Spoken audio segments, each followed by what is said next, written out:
Welcome back. Becoming Undone is a podcast for those who dare bravely, risk mightily, and grow relentlessly. Join me, Toby Brooks, as I invite a new guest each week to examine how high achievers can transform from falling apart to falling into place. Our guest today is a relatively new friend, but in this podcasting space, we quickly learn that like-minded folks align. And I would certainly consider Gio Marin to be in that category. He's joining us from Huntsville, Texas today. Gio, welcome. Thank you for having me, Toby. It's been nice meeting you.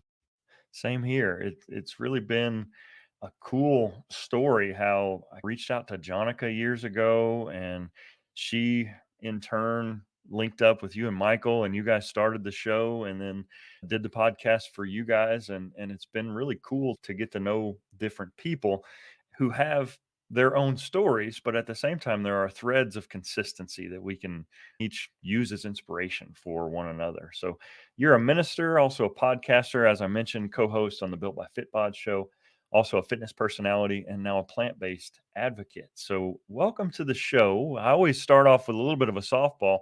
Who did you want to be, or what did you want to be growing up?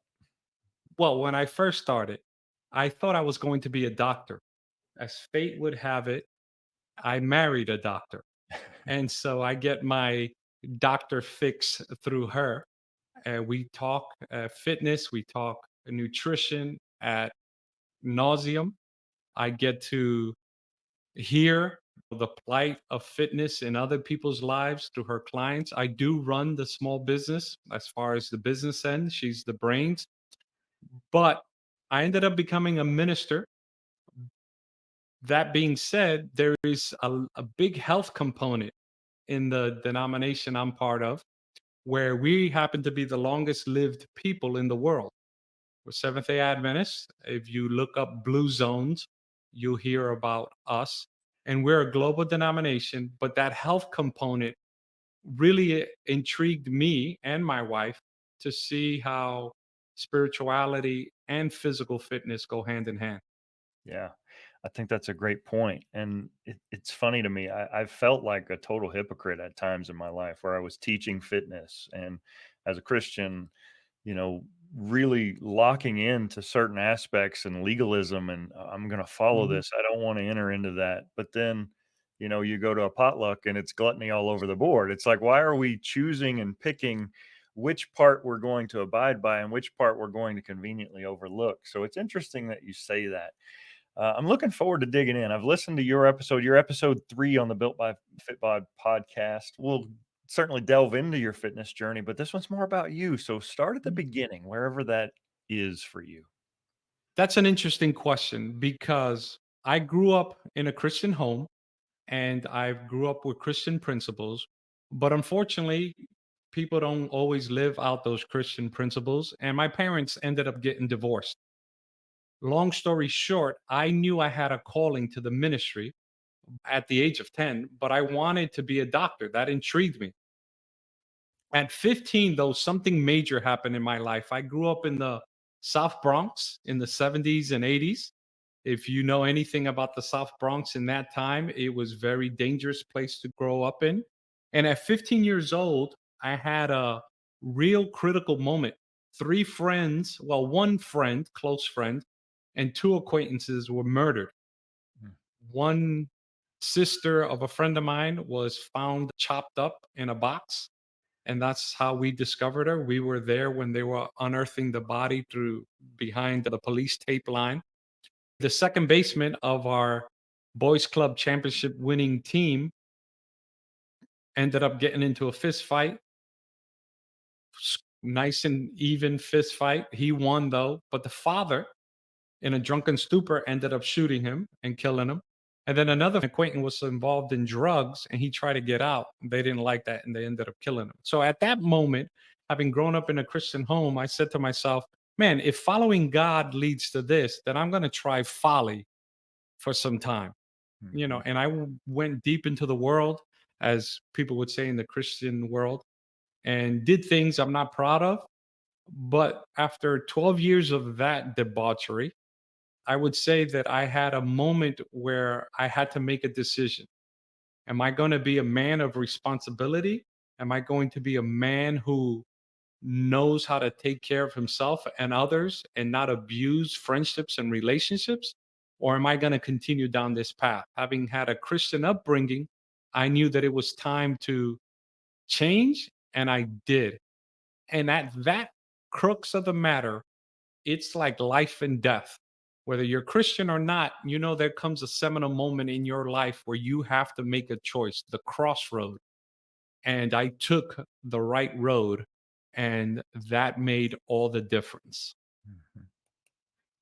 Well, that had to have been difficult to suffer through those things. And as a child, we don't really have the ability to pick and choose the environment that we put ourselves in. But as we get older, then we do, and we've got the ability to pick who we surround ourselves with and the environments in which we find ourselves.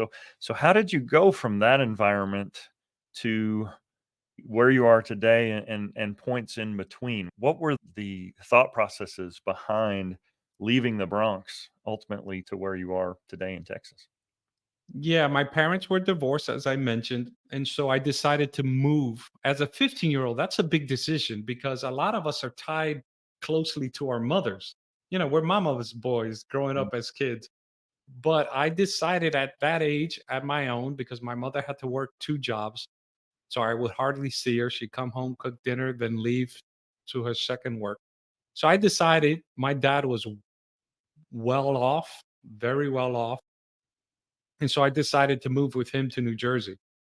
And even though my wild streak continued with him, I was in a better environment. So there was no dangers of any type of retaliation or anything that can get me murdered or killed. It was just boys being boys in New Jersey. But my father really provided much structure. But the godsend was my stepmother, who basically I've known since 5 years old. And she's really, I would say, if there's anything as an angel on earth, she was it. She really guided me. She really came around me. She really nurtured me. And I credit a lot of my sensibility and responsibility to her. My father was the bedrock, the financial provider, but she was the emotional stability and the strength of the family. And to this day, I have a great relationship with her. And she really turned my life around. Yeah, it's important to have people like that we can turn to. During that time, you mentioned you were in a rebellious phase. Did it cross your mind that this is not it? That those temporal pursuits were counter to your larger purpose? Yes, let me tell you a story. Even though she was nurturing me back to a good, stable frame of mind, finally, after 12 years of living the life that I no longer live, what broke me was I got fired from a job. I was working as an investment advisor, but I was doing things that ethically, what's the word I want to say? Ethically aren't necessarily wrong, but were kind of sketchy and definitely illegal. I was managing the money for a couple of millionaires, but on the side, not through my firm. And that's frowned upon. I ended up getting fired. I ended up, I was in a relationship that everybody thought we were going to get together and last forever. That broke up. I was estranged from my father, even though I was living in his house. I hit rock bottom, and God basically said, "Look, you did it your way for 12 years. Why don't you try it my way?" And having hit that rock bottom, on top of that, I lost $80,000 in the stock market. Mm. I was playing with stock options. Don't do that. That's worse than gambling. I don't gamble either. But stock options are very dangerous and easy money, easy come, easy go. And so, having lost my job in a rocky relationship, estranged from my father, losing a lot of money in a short period, I finally hit rock bottom, and the Lord basically said, okay, time to try it my way or continue, you know, hitting your head up against the wall. Yeah. And that really changed things around. So it's been said that rock bottom will teach us lessons that mountaintops never can. So what do you think rock bottom taught you? What has failure taught you that success never could have?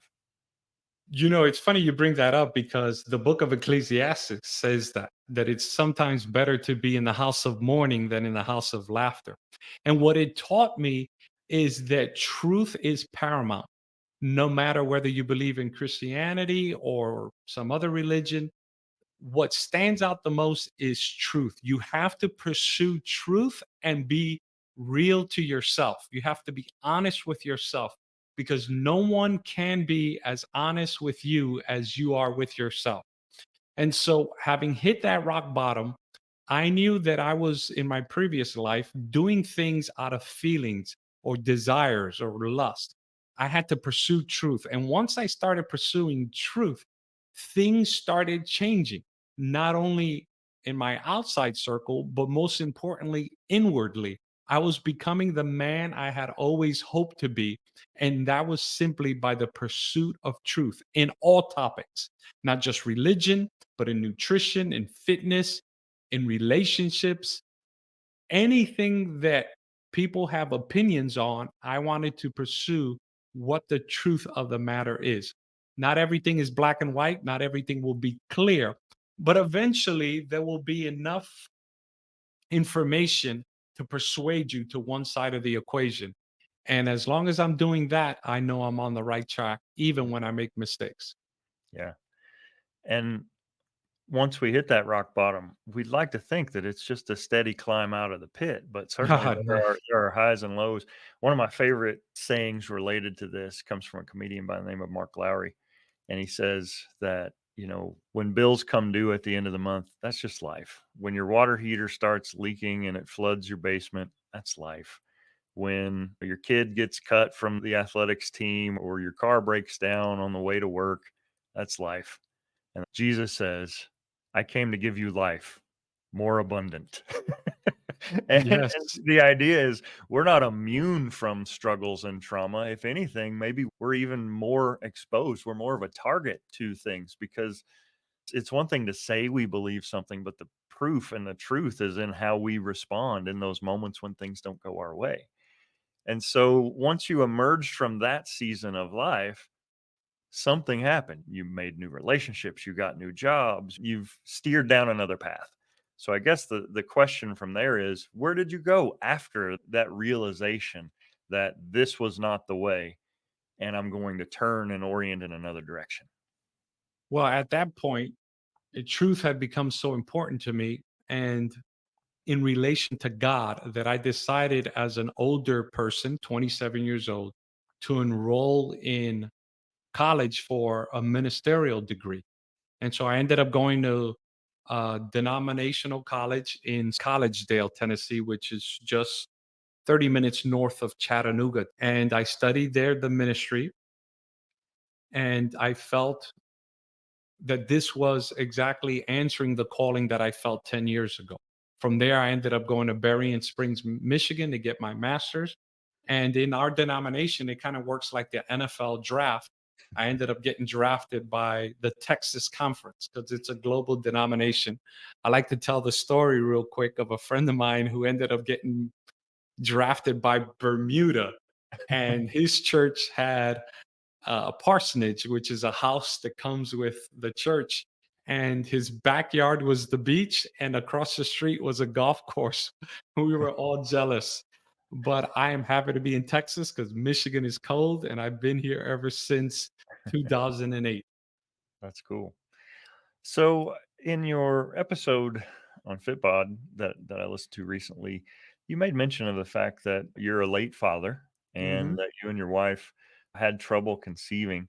Walk me through that season of your life. I know a lot of people struggle, whether it's with pregnancies that don't happen or those that do, that lead to all hosts of tragedy. I mean, that's a common issue for a lot of people that I know really struggling with conceiving and childbearing. So talk me through that.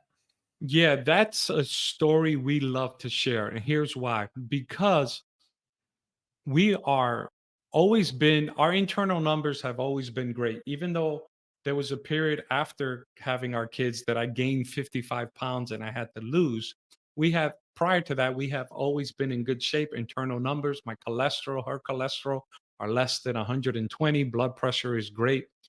Everything checked out. We tried to conceive after our first year of marriage. We got out of debt, paid off her medical student loans. But then the months kept accruing and no conception. And so we started to worry. We started going to fertility doctors. People worry that plant based males don't have enough sperm count. Well, my sperm count was so high that the doctors marveled. She checked out great.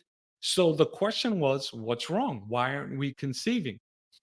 Long story short, my wife, being a medical doctor of internal medicine, she took it upon herself to explore every avenue of what could be leading to our infertility because physically everything checked out. There was a small journal that spoke about celiac disease, that is, the inability to process gluten and infertility. However, my wife didn't have any symptoms of celiac disease. Looking back now, her only symptoms were infertility. So you can imagine that was a surprise to her. Every once in a while, she would have loose stool, but she just thought, hey, yeah, maybe I ate something that upset my stomach, no big deal. Well, she ran her own blood tests for celiac disease. Now, a normal marker is between 1 and 3. Hers came out as 31. So at that point, she was like shocked because she had no other symptoms. People with celiac disease may have rashes or skin edema and things like that. So she then got a second opinion, an endoscopy, where they take a camera down your stomach and look at your stomach lining. Coincidentally, the colleague who did the endoscopy, he himself discovered he had celiac disease 6 months prior. So the moment the camera hit her intestines, he knew she had it because celiac, picture a tire, a brand new tire that has thread. Well, your intestines, if healthy, have healthy thread. But when you have celiac disease, it's like having a bald tire. Well, those celiacs, the thread, is what absorbs the nutrient. And the body requires a lot of nutrients to support the growth of a child. And her not getting proper nutrients because she had celiac disease prevented her getting pregnant. She got tested in May of 2014. We went to one of our denominational graduation. There was a man there named John Baxter who asked me innocently, hey, do you and your wife have children? And we were like, no. And I explained to him. He said to me, look, meet me at the church tomorrow. I feel impressed by the Lord to pray for you. And the 4 times I've done this, the people have conceived within 6 months. That next day, he prayed over us, and I just felt the power of the Holy Spirit upon us. And that was May. By that September, within the 6 months, now he made no promises, but he said, the times I have done this within 6 months, people have conceived. That September, we conceived our daughter, Hannah. Between going gluten free since that November and that prayer, Hannah was conceived actually on September 11th of that year, 2014. And then she was born on May 29th, 2015. And we have 2 other daughters since. And so the Lord has blessed. She's been gluten free. Since then, we take it serious. And the reason we like sharing this, not only to give praise to God, but there's a lot of women who my wife has encountered or read about who end up getting to menopause childless only to discover they had celiac disease. And not saying that would have got them pregnant, but it's at least something that makes you think about, had they gotten gluten free and discovered it sooner, would they have been able to conceive? And we like sharing that because struggling with infertility is very gut wrenching, especially for the woman. If the man checks out to be fine, then the woman's the one who takes that burden. And my wife always wanted to be a mother. And she was really feeling sad that it wasn't going to become a reality. And that's why we are forever grateful. And we named the firstborn Hannah, which means God is gracious. Mhm. It's such a powerful story. During this time, and I'm not sure the timeline, but I know from your story that you found yourself in a condition that you didn't like. You saw yourself in the mirror and you weren't happy with what stared back at you. Your body composition levels weren't where you wanted them to be, and you had a bit of a, I don't know if it was conviction or epiphany or whatever you would call it, but you changed and you decided to put your health as a priority. So talk me through both the nutrition, the fueling side of the equation, and then the training and the fitness side of the equation. So I was always thin, in shape, played a lot of sports, baseball, football, basketball, golf. I play a lot of golf now. Well, I used to play a lot of golf now. I have 3 kids, but I still play. I'm still active. During the pregnancy, because we were so worried about her pregnancy with Hannah, is because most people who are pregnant normally have their highest rate of miscarriage in the first trimester. However, with people who have celiac disease, the highest rate of miscarriage is second trimester. That's when the body requires the most nutrition to get those vital organs built. And so we were kind of stressed, wondering, what's going to happen, even though we had the Lord's blessing behind us. There's still, we're human. We have moments of doubt. She started eating a fourth meal to make sure she was getting all the nutrients. Well, I started joining her on that fourth meal. Being worried about her, I stopped exercising. I stopped playing golf because I walk, I don't take a cart. And between the pregnancy and by the time we had our second child, I stopped exercising and all that. And I ballooned up to 55 extra pounds. Normally, I was, anywhere between 150, 170, but I got to 199.5 and I got scared that I didn't want to cross that 200 number for myself. What it happened to be that one day we were at the swimming pool in our community, and there was a man who was a couple of years older than me at the time. When I made this change, I was 47, and he looked ripped. And I knew he was older. At that time, I was 47. He must have been like 50. And I remember looking down at myself and seeing this big old flabby belly, and I pitied myself. I felt pity for myself. And I snapped out of that real quick because I'm a man who's always taken responsibility for my actions. And after that brief few seconds of pity, I knew I had to change. And I knew I eat healthy, I'm plant based, but I never tracked and I never worried about how much I ate. I ate till I felt full, but something had to give. At that time, I wasn't lifting weights. I was just walking or playing golf or playing basketball. And I didn't like my physique. So I decided to track what I ate and started to lift weights.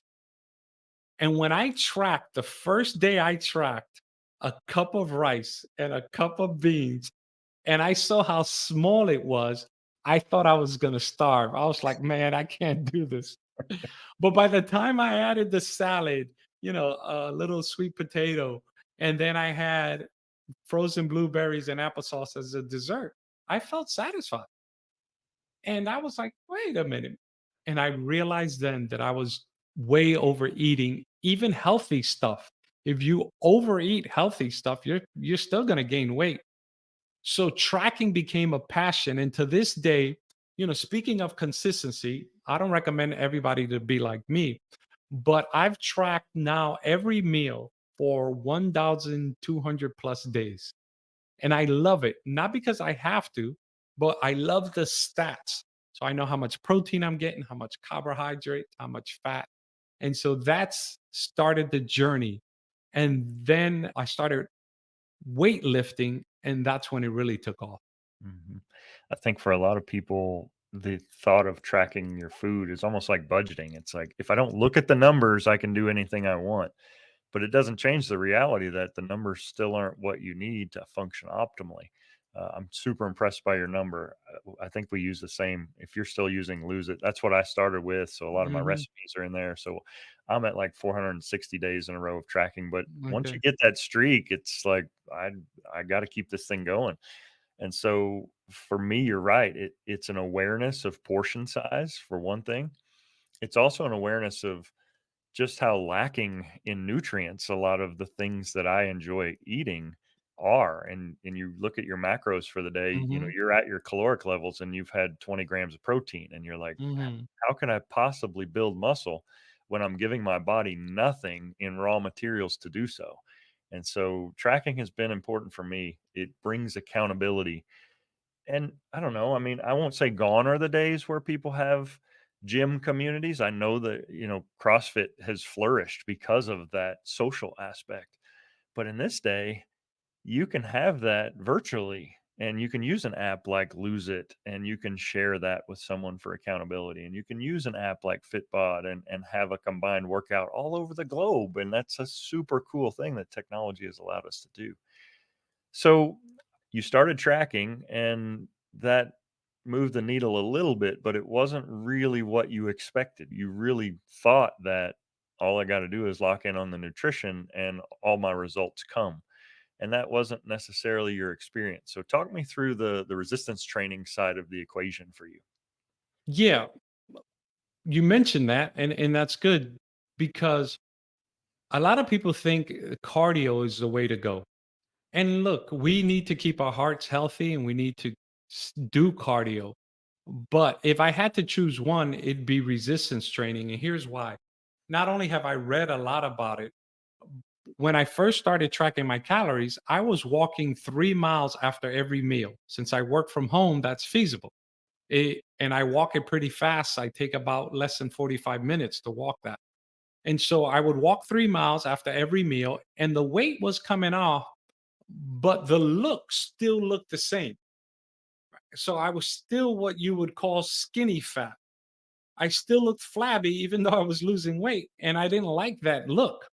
Then, through research and through asking my wife, being more specific with my wife and asking her questions and doing reading, I realized that resistance training, putting on muscle, is the key. So I ended up getting a cable machine and a Peloton bike right before the pandemic hit. And since I work from home, the gym's being closed. I like working by myself. At the heart of it, I'm an introvert, so I like my alone time. And it was once I started lifting weights that I began to see the results I wanted. I was not just losing fat, but I was recompositioning my body. And that's where the Fitbod app came in because I was clueless. I was always afraid of weights simply because you hear horror stories of people getting hurt, especially if they're working out by themselves. And so I found an app called Fitbod, which programmed for me. It told me what to do and it gave me videos to show proper form. And once I started incorporating that, I got hooked. I went from 3 days a week weightlifting to my current 6 days a week weightlifting from Sunday to Friday. And I'm at 94 straight weeks of 6 days a week lifting. It's awesome. That's key. You have to be consistent. Without consistency, you're not going to see the maximum results or the results you want. Yeah. A lot of people talk about how, oh, I wish I could get motivated like you are, or I wish I could do what you do. And to me, it's not a question of motivation. Anybody can have motivation for a moment. It's discipline Mhm. that makes the difference. So, how have you been able to lean into that and cultivate those habits when the motivation evaporates? That's a good question. And I was speaking to a friend of mine named Benjamin Lundquist, who will be on the Built by Fitbod podcast. And he talked about that motivation is needed, but discipline carries the day. And so the motivation for me was I didn't like the way I looked physically. But eventually, once you start gaining your goals, well, I went from 35% plus body fat to 12.4. You would think, okay, I'm done. But this is about becoming undone, right? This is Right. about changing, not reaching a goal, but this is a lifetime journey. And so on the days I don't feel like it, the alarm clock still goes off at 5:30. I have personal reflection time or devotional time. And after that, the gym door opens whether I feel like it or not. Nobody takes feelings into account when it comes to brushing your teeth in the morning. You just do it. And it's the same way with fitness for me. It's gotten to the point where I've exercised even when I had COVID. I would do maybe just hammer curls, just 5, or I would just go for a walk, or I would just do some mobility or some stretching. But I wasn't going to lose that streak, and I wasn't going to let COVID or anything stop me for that matter. Because even when you're sick, you're still well enough to get up and walk to the bathroom. Well, get on the treadmill for 5 minutes and do something. And Yeah. you'd be amazed how quicker your body recovers when you stay active. You're absolutely right. As you're talking, I was reminded of this concept of living above the line. And so the line of choice says that we can default into ease and relative comfort. So the model says bed. It's blame, excuses, and denial are below the line thinking. Mhm. And so, like you said, "Oh, I'm sore today." That's an excuse. Or, I'll do it tomorrow." I don't really need this today. That below the line thinking is default and it's simple and it pulls us away from goals. Above the line thinking is accountability and ownership and responsibility. And I love the visual of no one ever questions whether or not they should brush their teeth. We need to take that approach to taking care of our fitness. I'm frequently surprised. I don't know if surprised is the right word, but people will have the discipline to do a lot of things that unhealthy living requires them to do. So I know that's within them to have the discipline because they're doing the hard thing. When a fit lifestyle or making healthier choices, it's just a different direction of discipline. And so, what would you tell someone that they hear your story and they're like, "Oh, well, yeah, it must be easy for you. You're a small, fit guy and you've made these healthy choices, but it's not easy for me. Obesity runs in my family." And what do you tell someone who isn't quite on board with the ownership side of their own fitness? You have to find your why. And for me, eventually, when I dug down deep, my why was I needed to be a fit body so I could be a fit mind. When your body is fit, when your mind is fit, meaning you're reading, you're staying active, you're pursuing truth, then everything flows from there. You want to have a better golf game? Be fit. You want to have a better marriage? Be fit. Wait a minute. How does that help a marriage? Well, when you feel good, you have more confidence, you have more stamina, you have more appeal, not only to the people on the outside, but to your own spouse. And so when your body is right, your mind will be right because everything flows from there. You'll be better at your job. You'll be better with your friends. You'll be better at everything because the most important reason I work out is not to look good or feel good, but it's to have a clear mind. And when your mind is clear, then finding truth or pursuing truth, because none of us is perfect, will become an endeavor that is easier to do. So there's a verse in the Bible, 1 Corinthians 10:31, whether you eat or drink or whatever you do, do it for the glory of God. Well, when it comes to fitness, eating is important. And then you add the whatever you do, well, resistance training, and I do it for the glory of God. Mhm. So I would tell that person, find your why. You have a why that will change your life. And when you find that why, keep it ever before you. Write it down, put it on your home screen, put it in your gym, do something about it, keep it ever in front of you, and never let your feelings dictate your why. Mhm. That's powerful. I know one thing I want to be clear is I'm not fat shaming or Mhm. unfit shaming anyone. We're all on our own journeys, and genetics will determine the extent of response to healthy nutrition choices and healthy fitness Mhm. choices. So everyone is on their own journey.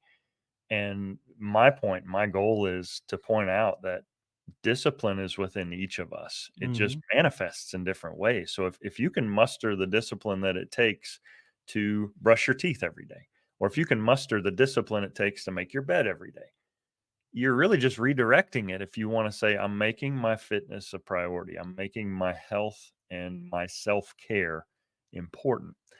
And it's that the old analogy of the oxygen mask in the airplane. If I don't Mhm. fix mine and take care of myself first, I'm not going to be able to help the people that I care about, the people that are around me.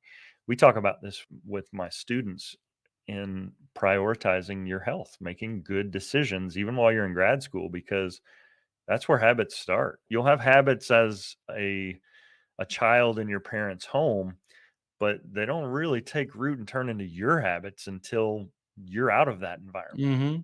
And so for a lot of these students, they're if they're not on their own for the first time, they're definitely on their own in a different environment for the first time.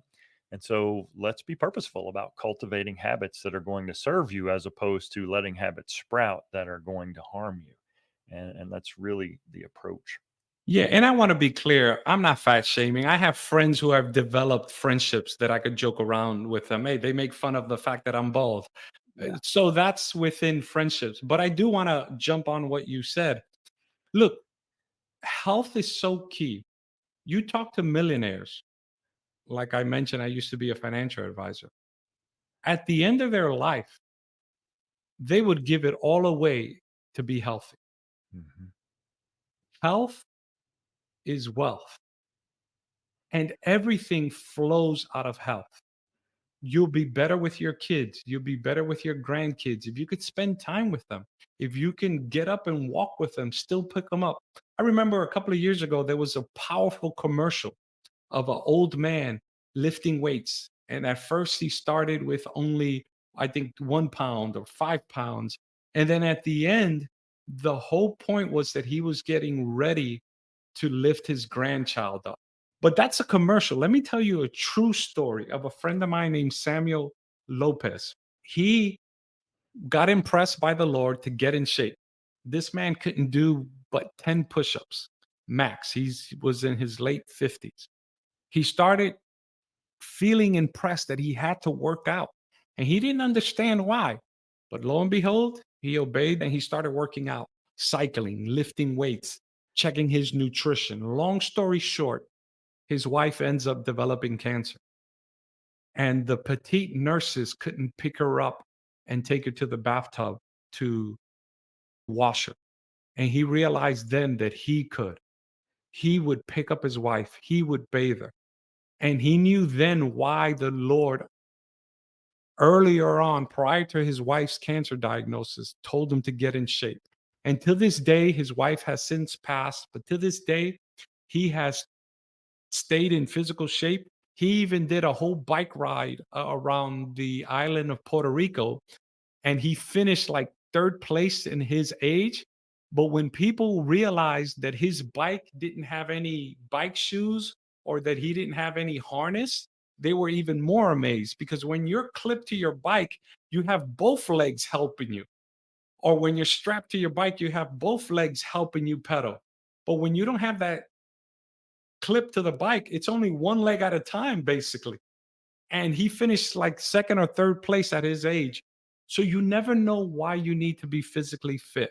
And so start now. It's never too late to start. I'm a testament to it. I'm 50 years old and I'm in the best shape of my life. Yeah. You don't realize the importance of it until it starts to slip or until it's suddenly taken from you for sure. And I think for a lot of listeners, it's daunting to think about, okay, 20, 30 years since I was in peak shape in high school, and I've slowly eroded into what I see today. And it's discouraging. But the awesome thing is, and I've heard this, and I don't believe that it's supported in the literature, but it certainly makes for a good quote, is that a month of dedication can undo a year of neglect. And so if it was 20 years of neglect, then 20 months of focused effort will dramatically change who I look like. And so, in a way, we can turn back the hands of time. Thankfully, it's not a one for one. You know, Mhm. if I haven't taken care of myself since the day I graduated from college and I find myself 40 and out of shape, I don't have 20 years to get back into that shape. But the beauty is, I don't need it. My body is a Mhm. resilient, magnificent creation, and it will respond to the stressors that I put in front of it. I also love the fact I heard you mention the word fueling and training. Exercise sounds punitive. People think I'm going to go on a diet and I'm going to exercise, and that sounds like punishment for wrongdoing. And if we really want to make this a lifestyle, it's about fueling. I fuel my car to take me on a journey. That's not punishment; it's preparation. Mhm. Mhm. And likewise, I don't exercise, I train. And the Mhm. training is hopefully going to make me better at my day to day, whether it's, heaven forbid, lifting my sick wife or lifting a grandbaby, whatever. That physical preparation is key in helping me be ready for my day. And so I just want to applaud you on what you've been able to do, especially, I mean, plant based in Texas where brisket is king. Yeah. That is a next level of discipline. Let me tell you a story. My first month here in Texas, I had to drive to meetings in Dallas, and I saw a billboard that said the 5 food groups, and it was a fork with 5 different steaks. So I laughed. And look, I love what you said. And to the audience listening, once I started tracking my macros and eating clean, meaning leaving alone the potato chips and all that for the most part, I still indulge in that. A matter of fact, I tell you, on every Saturday, I have anywhere between 400 to 1,200 calories of ice cream, plant based ice cream. So it's not that I don't have fun, but I keep it all within my macros. However, once you start fueling your body properly, even in losing 55 pounds, I never felt overtly hungry because you maximize the protein and it saturates you. So I never felt like, oh man, I'm starving. I hate this. This has become a lifestyle. I eat now the way I can sustain for the rest of my life. Mhm. So it's not a diet. Like you said, I'm fueling. And as far as the exercise, I'm training. What are you training for? You're an athlete? Are you a football player, basketball? No, I'm training for life. I want to be fit at 98. And in my religious community, who lives the longest in the world, there was a story. He has since passed, but he was still doing surgery at 101 years old. Think about it. At 101 years old, still doing surgery because you have to be of clear mind and your hands can't be shaky. He was assisting in surgery at 101 years old. So you can do it. It can be done, but the goal is truth over feelings. Yeah. Your health doesn't care about your feelings. Your health is going to behave the way you treat it. And if you treat it with respect, proper nutrition, proper fueling, proper exercise, your body will respond, as you mentioned earlier. Yeah. For me, I definitely have not locked in on the nutrition side of the equation. I'm consistent in the training, but And the tracking. and tracking, but you can look and see consistency that I am tracking every day. But if you look Mhm. at the data within it, it's not so hot. I like to say, Mhm. a 12-year-old with their parents' debit card at the grocery store. And so it's a challenge. And for me, it's an emotional challenge. Like if I've had a Mhm. hard day, it's it's like I'm going to treat myself with a Mhm. sugary snack or an energy drink or whatever that go-to coping Yeah. thing is. And I've not arrived there yet, and maybe I won't ever. But the point is, I'm continuing to fight, and I don't want to couch it as guilt. It's Mhm. motivation. I aspire to be better, and hopefully, I'm a little better tomorrow than I am today. So, any tricks or hacks or what has served you best in having the discipline that it takes to live this lifestyle? I give you 2. Before I was 100% plant-based, I ate meat, and before I gave up meat, I still would eat things like Cheetos and Doritos which have milk in it. And I remember I couldn't give up Doritos. I used to eat a whole family sized bag of Doritos a week, and I couldn't give it up. So then a friend of mine invited me to try something, and I did, which was take all my calories, but in juice that you made yourself. You buy all the vegetables, you buy all the fruit, and you blend it through a food processor yourself and drink that.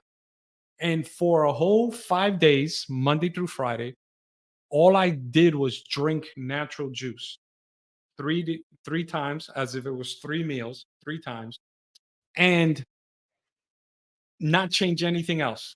At that time, I wasn't lifting weights, but I was still walking, I was still golfing, I was still doing a little body weight stuff, push ups, sit ups, but I didn't change anything else. So my routine stayed the same. Now, when I did the juicing, I did feel hungry. However, the number one benefit that I got at the end of it is that I lost all my cravings for Doritos. Gone. I haven't had a Dorito since. And so the point of the juicing is that it clears your palate for things you don't want. Having lost that craving, mentally, I had no desire for it, right? Physiologically, I used to have the craving for it, but mentally, I didn't want to eat them, but I physiologically wanted to. Having cured the physiological from it, mentally, I had already wanted to stop. And so I haven't had a Dorito since. And I've cut. So perhaps doing something like that, go a week on a juice fast. And second, intermittent fasting helped at the beginning. If I could share some of my numbers, I had ballooned to 199.5. I didn't want to cross 200. I was 35 plus percent body fat measured by a DEXA scan. My first goal was 20%. I achieved that. Then my second goal was 15, and I blew past that and ended up at 12.4, but I was only 149 pounds. I since went bulking and I got up to 170, but I'm at 15% body fat. And so by the end of the year, I want to get down to 10. But in all that time, I've stayed focused simply because I like how I feel. When I made the changes, when I cut out the chips that were systematically in my diet, I still eat chips every once in a while. I don't want to give up the way I felt and the way I look. And so between the juicing, the intermittent fasting, and having achievable, measurable goals has allowed me to stay disciplined. Mhm. That's great. We call them day Doritos in our house because that's about as long as the bag lasts. I But mean, yeah, it tastes great. everybody has their hangups, and Mhm, for some, it's rooted in childhood memories. I mhm. can remember clear as day, even the sound. It's like ASMR, the sound of a metal glass bottle top Coca-Cola cap tinkling on the Oh, countertop yeah. sounds like my childhood. My mom used to buy the 8 packs of Pepsi Cola in the glass Mhm, bottle recyclables, and that was a treat for us to get a Pepsi Cola in the glass bottle.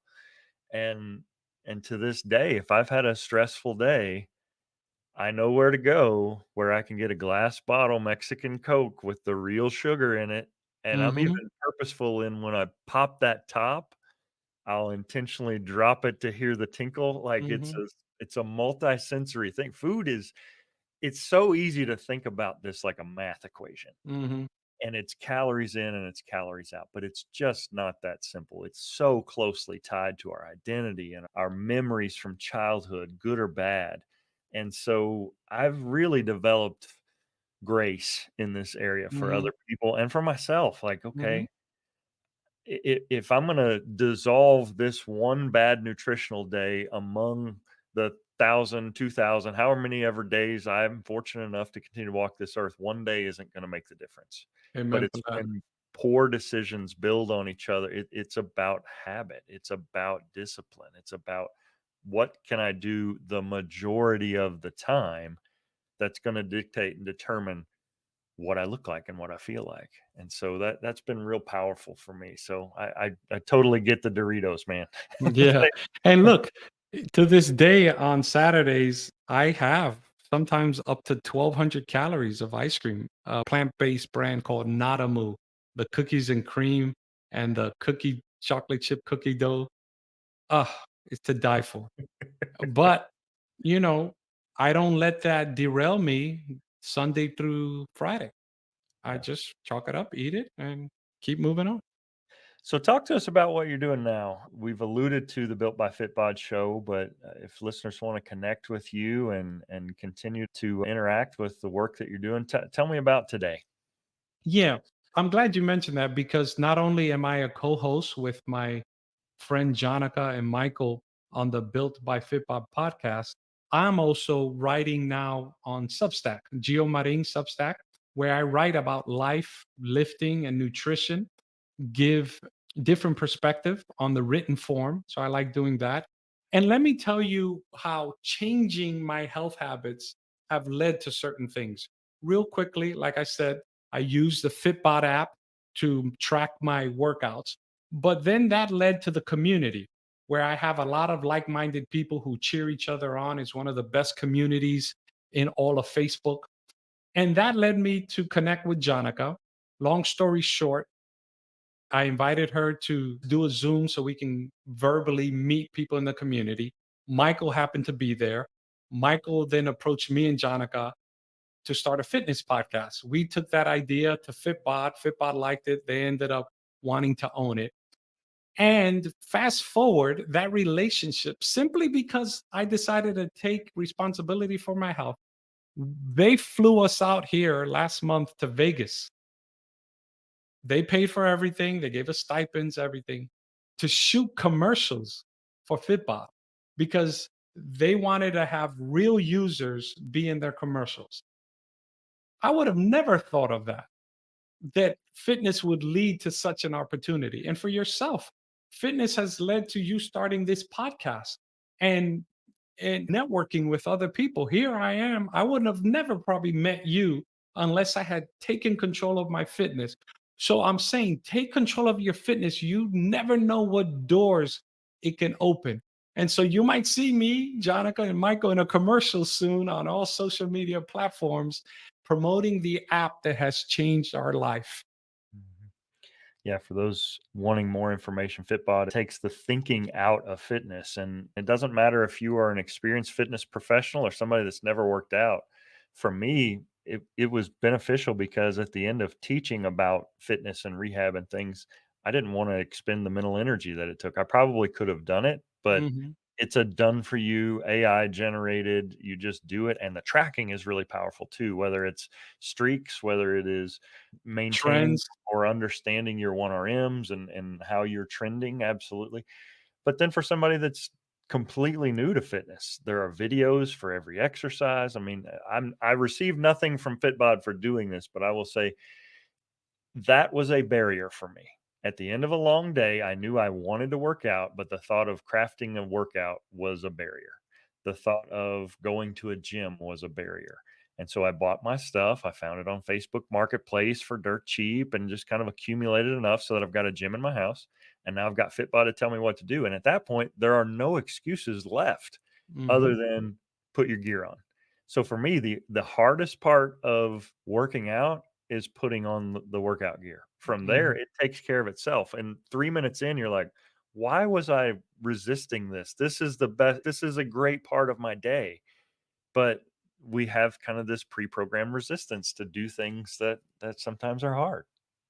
Yeah, it's human nature to not want to do what's right. But once you get going, like you said, you wonder why you thought of not even doing it. Right. And so, if I can offer to your listeners, I'll give you a code.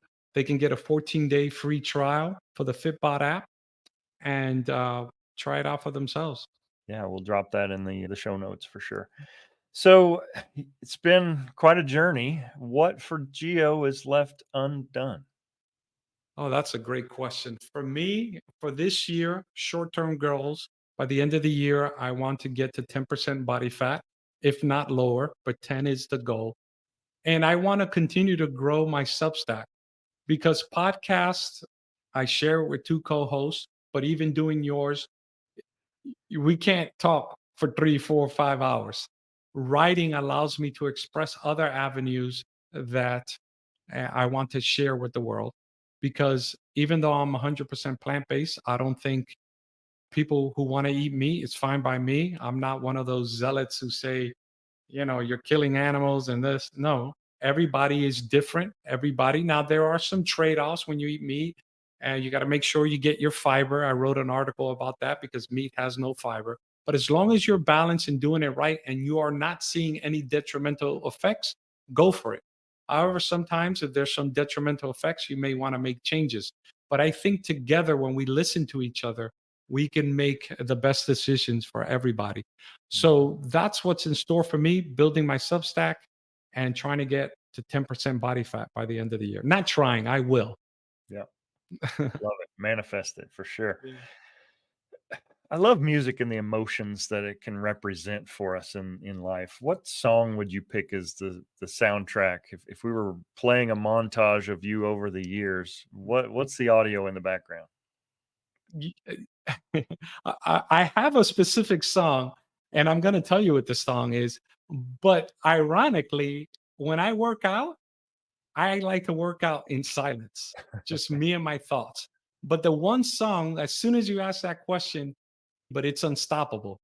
I'm unstoppable. Yeah. And so my song is Unstoppable by Sia, because now that I have become the man that I want to be, nothing could stop me but me. Yeah.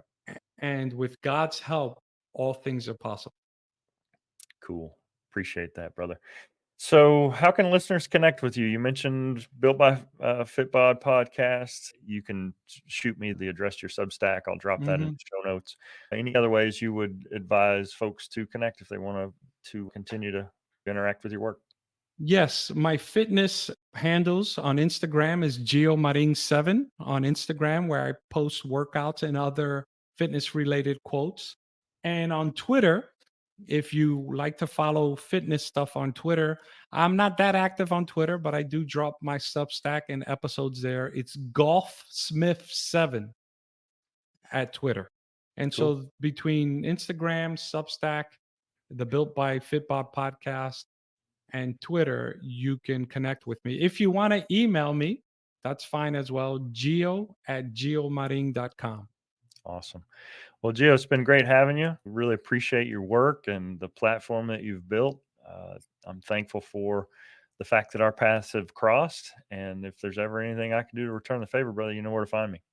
Yes, yes. Thank you very much. I love, by the way, our developing friendship, but I also love the title of your podcast, Becoming Undone. There's so much to dive into that. And so I appreciate your podcast. Thanks, man. All right, bro.